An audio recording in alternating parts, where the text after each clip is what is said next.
Bonjour à tous. Vous allez bien? Oui, ça va. Oh, merci beaucoup. Euh, Ça fait plaisir de vous voir chaque dimanche, de vous voir avec ce sourire. Ça fait vraiment plaisir. Alors aujourd'hui, mon thème c'est qui est ton héros?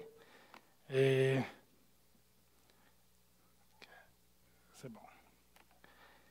Je voulais qu'on regarde ensemble, c'est un passage qu'on trouve dans Philippiens, chapitre 2. On va lire ensemble à partir du verset 5. Ayez en vous les sentiments qui étaient en Jésus-Christ, lequel, existant en forme de Dieu, n'a point regardé comme une proie à arracher d'être égal avec Dieu. Mais il s'est dépouillé lui-même en prenant une forme de serviteur, en devenant semblable aux hommes. Et ayant paru comme un simple homme, il s'est humilié lui-même, se rendant obéissant jusqu'à la mort, même jusqu'à la mort de la croix. C'est pourquoi aussi Dieu l'a souverainement élevé et lui a donné le nom qui est au-dessus de tout nom, afin qu'au nom de Jésus, tout genou fléchisse dans les cieux, sur la terre et sous la terre, et que toute langue confesse que Jésus-Christ est Seigneur, à la gloire de Dieu le Père. Amen. Prions ensemble. Merci papa, merci pour ce beau matin et merci pour ce beau peuple.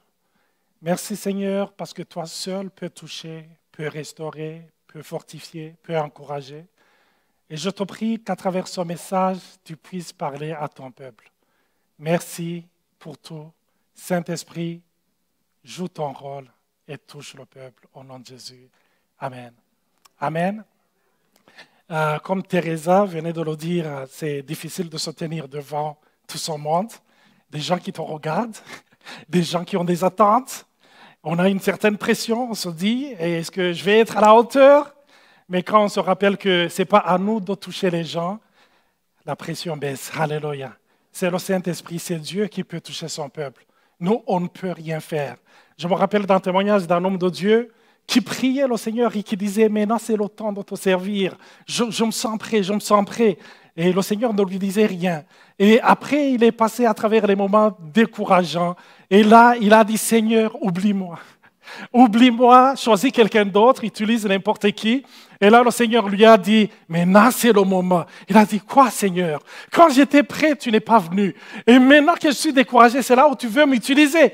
Et là, le Seigneur lui a dit, quand tu te sentais prêt, je ne voulais pas t'utiliser parce que tu allais croire que tu allais l'accomplir dans tes forces.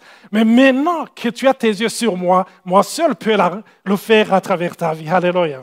Amen. Dieu est bon, Dieu est grand. Et on le voit à travers ce passage, l'histoire de Jésus. Je pense que ce passage, on pourra mieux le comprendre quand on va aller au ciel, quand on va voir Jésus dans toute sa gloire, quand on va voir la puissance de sa création. C'est là où on va se dire, comment as-tu accepté de venir et d'être au milieu de nous et de paraître comme un simple homme? Quel amour! Sans l'aide du Saint-Esprit, on ne peut pas le concevoir, on ne peut pas le comprendre. Et en parlant de héros, quand j'étais jeune, j'avais mes héros. Je me rappelle, il y a un couple d'amis qui vit à Toronto. Il y a leur fils, après avoir regardé le film de Superman, il a sauté du 4e étage. Heureusement, il n'est pas mort, il est resté une couple de jours à l'hôpital. Mais moi aussi, j'avais des rêves et je voulais devenir comme Superman. Je le crois toujours. Je garde espoir d'être comme Superman. Il y a Rambo, je ne sais pas si vous l'avez vu, mais quand je regardais ça, j'étais adolescent. Et je me rappelle, vous voyez, un bandeau qu'il met dans ses cheveux pour tenir ses cheveux. Moi, je le mettais alors que j'avais un crâne rasé. Tellement il était inspirant que je voulais être comme lui. Et Van Damme.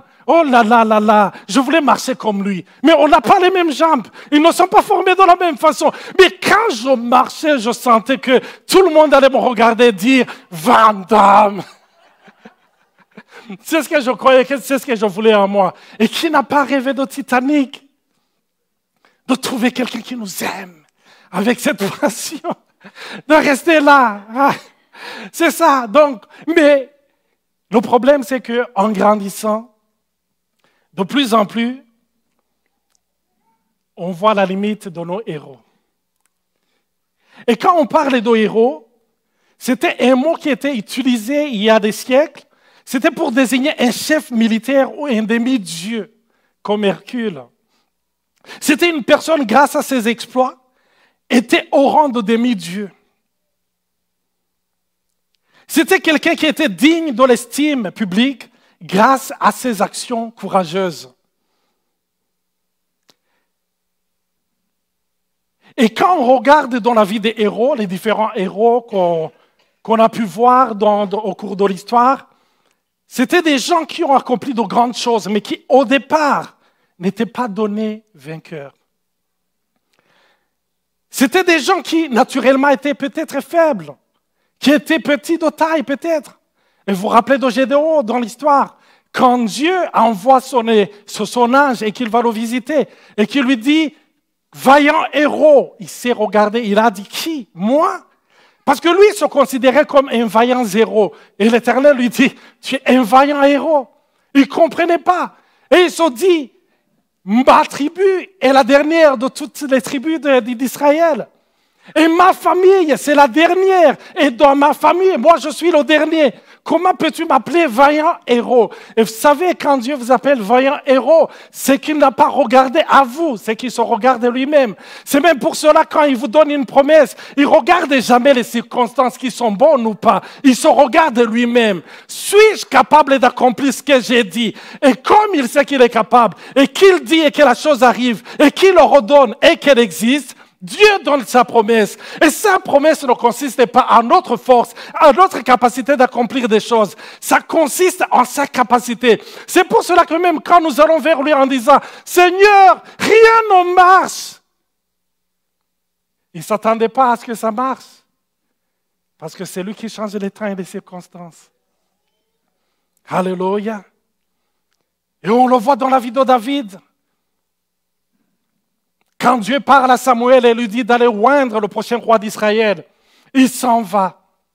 Et quand il arrive dans la famille de David, il regarde le fils aîné, il se dit, certainement c'est celui-ci. Il avait un gabarit, il était fort. Et la Bible dit, il était beau. Je pense qu'il me ressemblait. Non. C'est une blague. Alors il dit, certainement c'est celui-ci. Et Samuel, quand il veut loindre, le Seigneur lui dit, non, ce n'est pas lui. Le deuxième, le troisième, jusqu'au septième, il n'en revient pas. Parce que le chiffre 7, chez les Juifs, c'est un chiffre de perfection. Alors, qu'est-ce qui vient après la perfection? Rien. Et il lui dit, y a-t-il un autre garçon qui serait là par hasard? Il lui dit, oui, il y a un dernier qui est derrière le troupeau. Il lui dit, on ne va pas s'asseoir, on ne va pas manger avant qu'il ne vienne. Alléluia. Et il est venu. C'était quelqu'un qui n'était pas, aux yeux de son papa, aux yeux de ses frères, quelqu'un d'important, mais aux yeux de Dieu. Dieu le considérait comme étant important. Oh, quelle bonne nouvelle pour les gens qui se découragent, pour les gens qui se comparent aux autres et qui disent, moi je ne suis rien. Mais j'aimerais vous dire, ne vous regardez pas aux yeux de vous, mais regardez-vous avec les yeux de Dieu, parce qu'aux yeux de Dieu, vous avez de la valeur. Alléluia. Amen. Et après, on voit que ces gens-là qui étaient ignorés, des gens qui étaient sous-estimés, qui après accomplissent des exploits et qui deviennent des inspirations. Et je pense que parmi vous, vous avez des héros qui vous ont inspiré. Il y a des gens qui aiment la musique. On en parlait avec Sylvain quand on préparait le message et qu'on échangeait. Et il me disait qu'il allait rencontrer son grand héros. C'est la personne qui l'a inspiré, qui a joué de la musique. Et j'ai des héros, moi aussi, parce que j'étais un footballeur, quelqu'un qui jouait au soccer.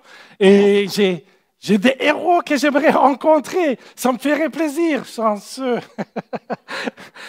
Ce sont des gens qui inspirent.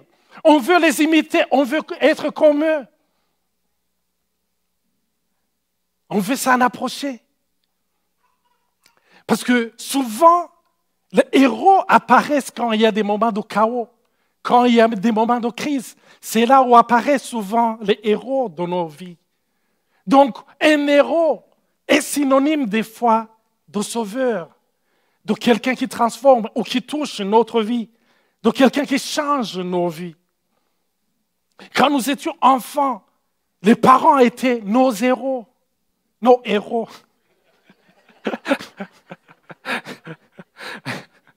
Peut-être c'était un membre de la famille. Et peut-être vous qui êtes assis ici, vous êtes un héros pour quelqu'un. Souvent, quand on vient d'Afrique, quand on arrive ici, il y a des gens qui restent en Afrique, qui fixent leur regard sur nous.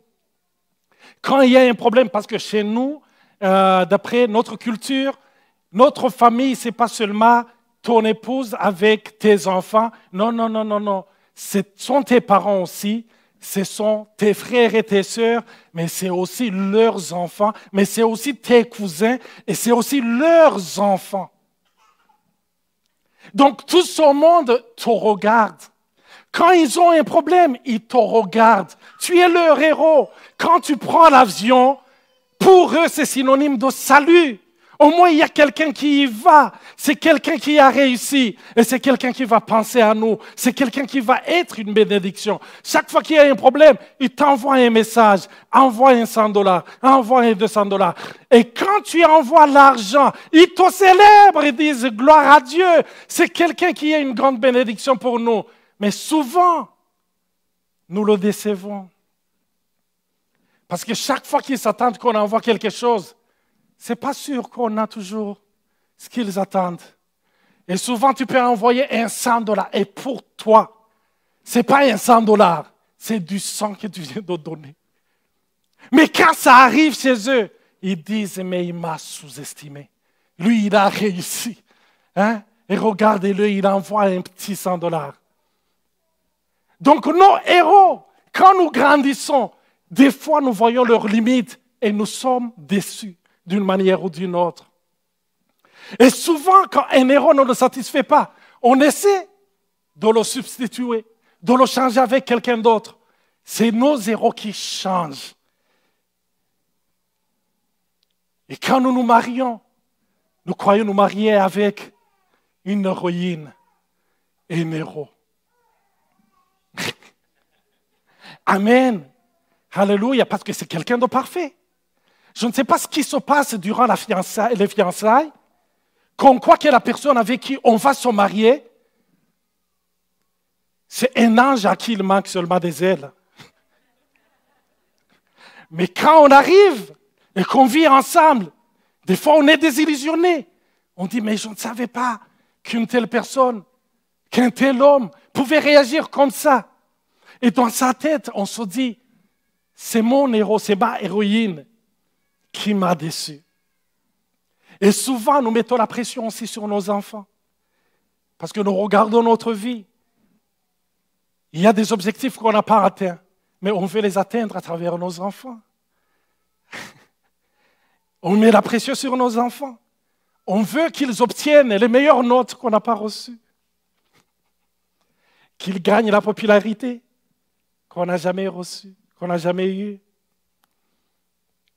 On veut qu'à travers nos enfants, on met une pression, on dit, il faut qu'on ait une bonne relation qu'on n'a jamais eue avec les parents. Ce message m'a été inspiré, il y a un livre que je lis qui s'appelle « Parlez-vous couramment évangile ». Et son auteur va venir au mois de novembre. Vous aurez des précisions. Et ça m'a vraiment inspiré, ça m'a poussé aussi à réfléchir par rapport à qui sont mes héros. Alors, ce matin, j'aimerais vous parler d'un autre héros. Le héros des héros. Alléluia. Et c'est Jésus. On a lu dans le passage des Philippiens qu'il est venu, qu'il a vécu parmi nous. Il a vécu comme un simple homme. C'était Dieu parmi les hommes, mais il a marché comme un simple homme. Il a été un héros dans la vie de plusieurs personnes. C'était un héros dans la vie de Bartimée. Bartimée, cet aveugle qui était sur le chemin, qu'on a laissé là. Et il a entendu un jour qu'il y avait des passants. Il a entendu des bruits et il a demandé, qui est là, qui passe? Et il lui a dit, c'est Jésus de Nazareth qui passe. Mais lui, il n'a pas crié, ça m'interpelle toujours. Il n'a pas crié en disant, Jésus de Nazareth, sauve-moi, guéris-moi. Mais il a crié, il a dit, Jésus, fils de David, guéris-moi. Il n'a pas appelé Jésus de Nazareth, mais il a appelé Jésus, fils de David, parce que lui, je pense qu'il devait connaître la promesse que Dieu avait faite à Israël. Il savait qu'il y aurait un fils de David, quelqu'un de la descendance de David, qui allait venir et qui allait être le sauveur du monde. Lui, il a eu cette révélation et il a crié à cette promesse de Dieu. Et pour lui, Jésus, ça a été le grand héros. Parce que quand il s'est présenté devant lui, il lui a dit, que veux-tu que je te fasse? Et Jésus, et Bartimée, il a dit, je vais recouvrir la vue. Je veux voir. Et il lui a dit, qu'il te soit fait selon ta foi. Et il a, pour la première fois dans sa vie, il a vu. Alléluia. C'était un grand héros. Jésus a été un grand héros pour la femme qui avait la perte de sang. Rappelez-vous, cette femme avait la perte de sang. Et la Bible nous dit, elle avait essayé de contacter toutes sortes de médecins. Elle avait usé ses finances pour essayer de trouver des remèdes. Mais ça n'allait pas. Et qu'est-ce qui s'est passé? Un jour, elle a entendu parler de Jésus. Et quand Jésus est passé, elle s'est dit, aujourd'hui c'est ma chance. Il faut que je le touche. Elle avait entendu parler que quand on touchait, ne fût-ce que le vêtement de Jésus, on pouvait guérir. Et là, elle s'est dit, je vais tenter ma chance. Mais elle courait un grand danger. Elle courait un grand risque. Parce que quand tu avais cette maladie, dans la loi de Moïse, il ne fallait pas approcher les gens. Parce que tu étais considéré comme impur. Mais il avait entendu tellement parler de Jésus, ce grand héros. C'est lui qui changeait les vies. C'est lui qui, au contact duquel ta vie changeait. Et qu'est-ce qui s'est passé? Elle s'est avancée. Elle a touché Jésus. La perte de sang s'est arrêtée. Waouh! Et vous savez, quand on avait cette maladie, on n'avait plus de contact avec sa famille. On était quelque part comme un lépreux. Les objets qu'elle utilisait, personne n'avait le droit de les utiliser.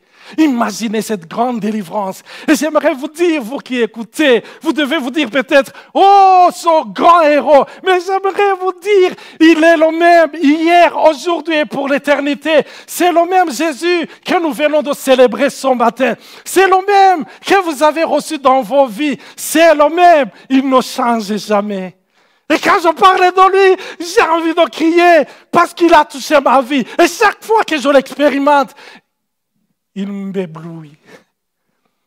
Amen. Alléluia. Amen. J'aime Jésus. Amen. Il a été un héros dans la vie de cette femme prise en flagrant délit d'adultère. Toute la ville était là avec des pierres. Il fallait la lapider. C'était la honte de la ville. Je ne sais pas si parmi vous, il y a des enquêteurs ou des policiers. J'aimerais que vous m'aidiez à trouver où était l'homme avec qui elle était. Parce qu'on ne parlait pas de lui. Je ne sais pas ce qu'elle faisait ou avec qui elle était. Certainement que ce n'était pas un esprit. Parce qu'un esprit n'a pas de corps. Et on l'a pris, on l'a traîné dans toute la ville. C'était la honte. Essayez d'entrer dans la peau de cette femme qui voyait chaque pierre comme étant la fin de sa vie. Marcher. Elle a eu le temps. C'était pas ce qu'on appelle ici l'aide à mourir. Non. Elle a marché. Et chaque pas signifiait mon dernier pas, mon dernier pas, mon dernier pas, mon dernier pas. Et quand ils arrivent, peut-être dans sa tête, elle a dû se dire, on m'amène chez ce Jésus. C'est lui qui est pur, c'est lui qui est parfait.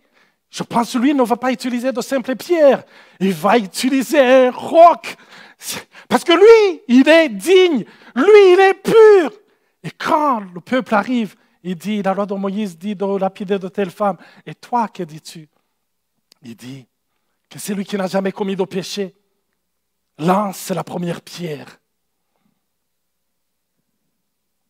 Et là, la Bible dit, à partir des aînés, à partir des grands, qui avaient leur CV lourd, de ce qu'ils avaient fait, chacun a commencé à lâcher sa pierre.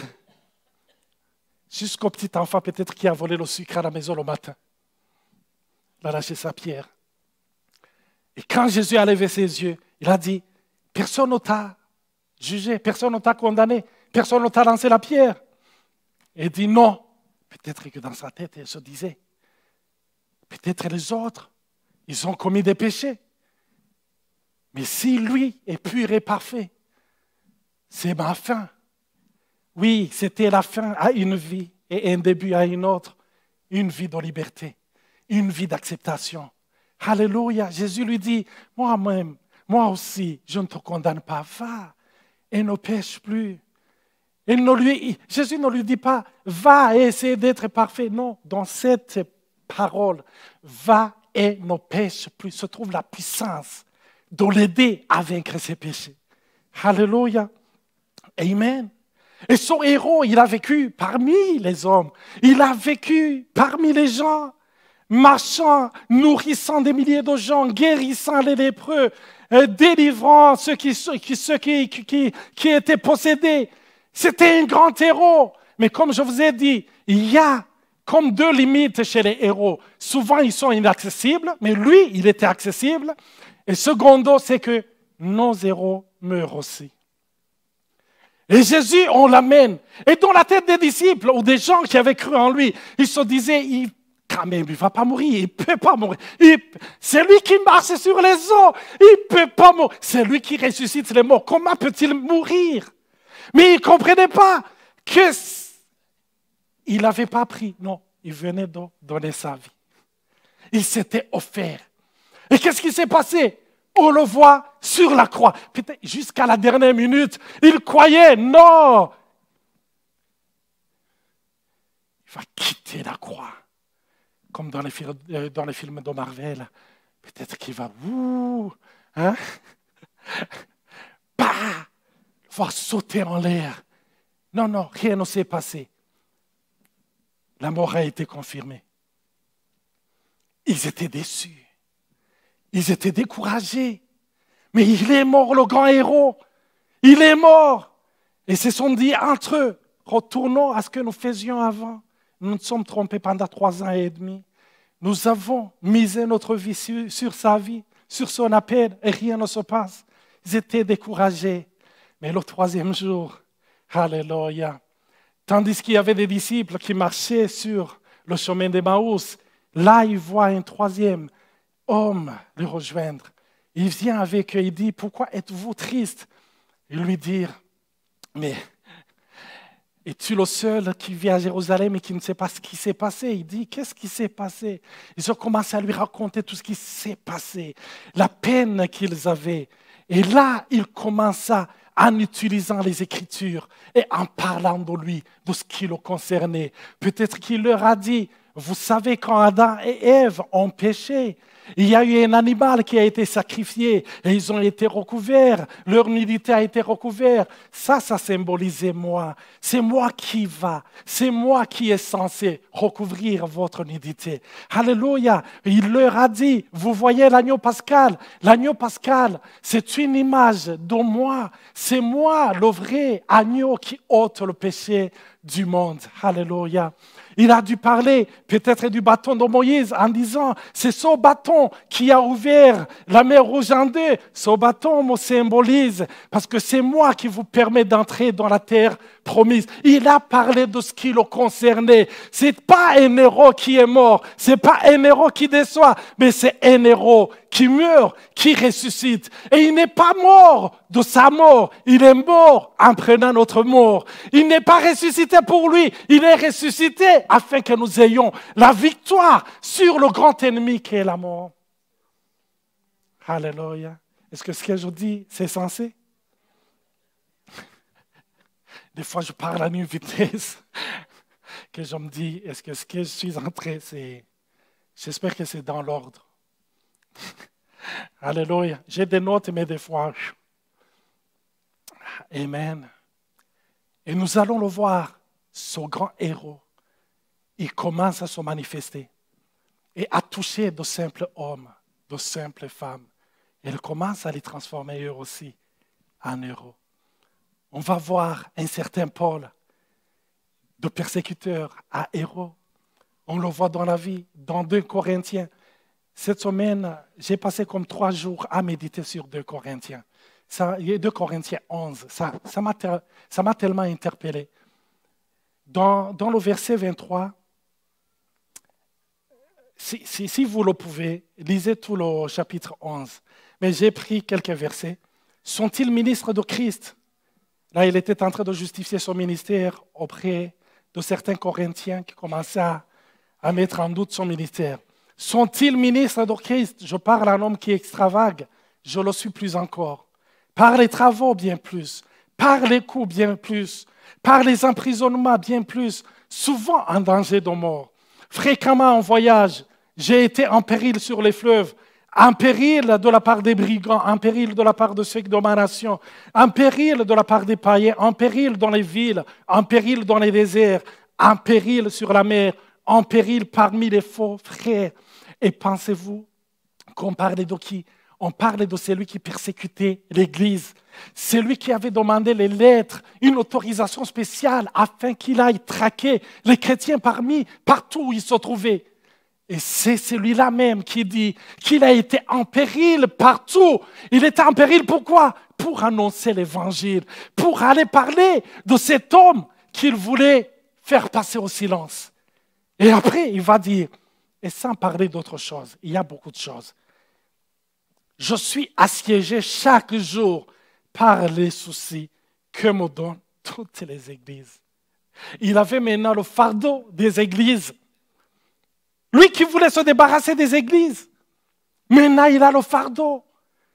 Et dans les différentes épîtres, on va voir qu'il prie jour et nuit, qu'il jeûne pour ces églises, qu'il prie la nuit, le jour, qu'il intercède pour ces églises. Qu'est-ce qui s'est passé entre le persécuteur et le héros? C'est lui qui fait des choses formidables. C'est lui par qui, aujourd'hui, nous avons presque 2/3 du Nouveau Testament. Oh, wow! Qu'est-ce qui s'est passé? Il a rencontré le grand héros, Jésus.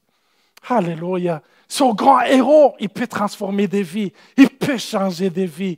Alléluia! Et vous savez, ce grand héros, la différence entre la personne qui est en train de parler, qui se tient ici, devant vous, et la personne avant qu'il rencontre ce grand héros, Olivier serait décédé en 1998. Parce que, 1997 plutôt, parce que j'avais planifié 4 fois de me suicider. Mais entre-temps, j'ai rencontré le grand héros parce que je ne voulais plus vivre. Mais quand j'ai rencontré ce grand héros, j'ai repris le goût à la vie. Amen. C'est comme si on mange de la nourriture et qu'il n'y a pas de goût. On a envie de lâcher.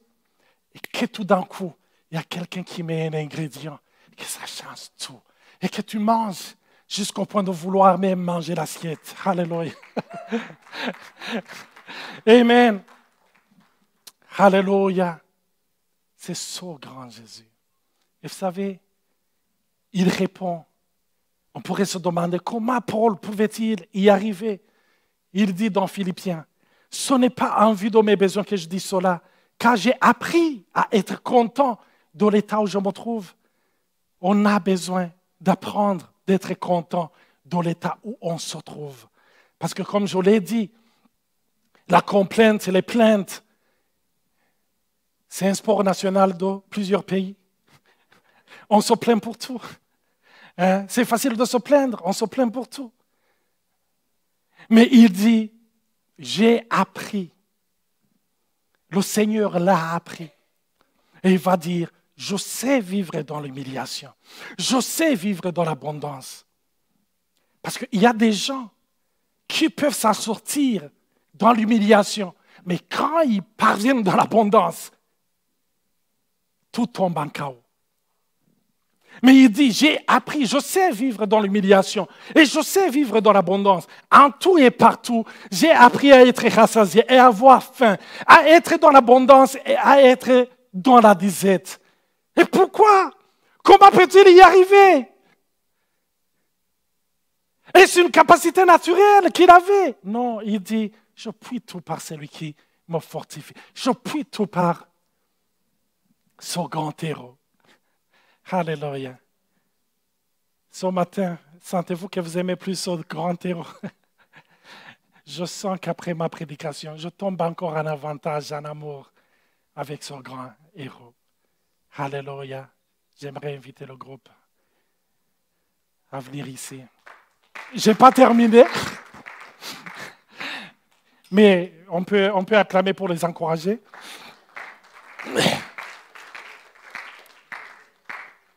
Je voulais terminer par ceci. Jésus, c'est le grand héros. Et il a choisi de faire de nous des vitrines à travers lesquelles les gens allaient le voir. Vous savez, comme dans les magasins, les vitrines sont bien rangées, sont bien décorées. Parce que la vitrine te donne envie d'entrer. Et Jésus, à travers la vie des simples gens que vous et moi sommes, il veut inviter les gens à entrer et à avoir contact avec lui. Alléluia. Amen. Je termine par un petit témoignage que j'ai lu. C'était un homme qui avait son employé. Un jour, après les vacances, son employé lui dit, « Mais tu sais, j'ai été invité à un camp et j'ai été vraiment béni, très, très béni. Et j'ai décidé de donner ma vie à Jésus. » Oh, le patron lui dit, « Waouh, gloire à Dieu. Tu es sauvé. » Il a dit, « Oui. » Il lui a dit, « Waouh, moi aussi je suis sauvé. » Oh, son employé dit, « Non, arrête. Toi, tu es sauvé. » Il dit, « Oui, je suis sauvé. » Il lui a dit, « Mais tu sais que tu es la raison pour laquelle je ne voulais pas recevoir Jésus. Je ne voulais pas changer. » Il dit, « Waouh, y a-t-il quelque chose que j'ai fait ou que je n'ai pas fait correctement pour ne pas te donner goût? » Il a dit, non. La raison pour laquelle je ne voulais rien savoir avec Jésus, c'est parce que je te regardais, toi. Tu avais une vie parfaite. Tu étais formidable. Que je croyais que je pouvais y arriver sans son Jésus. Donc, tu ne m'as jamais dit que la raison pour laquelle tu étais gentil, c'est à cause de son Jésus. Que la raison pour laquelle tu étais si bon, c'est à cause de son Jésus. Vous savez, des fois, on dit qu'il faut avoir des fruits, être des lettres visibles. Que les gens, à travers nos actions, qui puissent être touchés. Mais des fois, ils ont besoin d'explications. Derrière ce bon cœur, derrière cette bonne attitude, en disant, tu sais mon frère, tu sais ma sœur, la raison pour laquelle je suis gentil avec toi, c'est que chaque jour, il y a quelqu'un qui est gentil avec moi. Qui est cet homme? Qui est cette femme? C'est Jésus de Nazareth. Il est tellement bon que je n'ai rien à faire d'autre que d'être bon envers les gens qui sont autour de moi. Et j'aimerais vous dire des rencontres et connexions. Des rencontres et connexions, ce sont des vitrines à travers lesquelles on entend l'histoire du grand héros, mais à travers lesquelles on voit les vitrines qui sont vous et moi, et à travers lesquelles on a envie d'entrer. Que Dieu vous bénisse. Merci.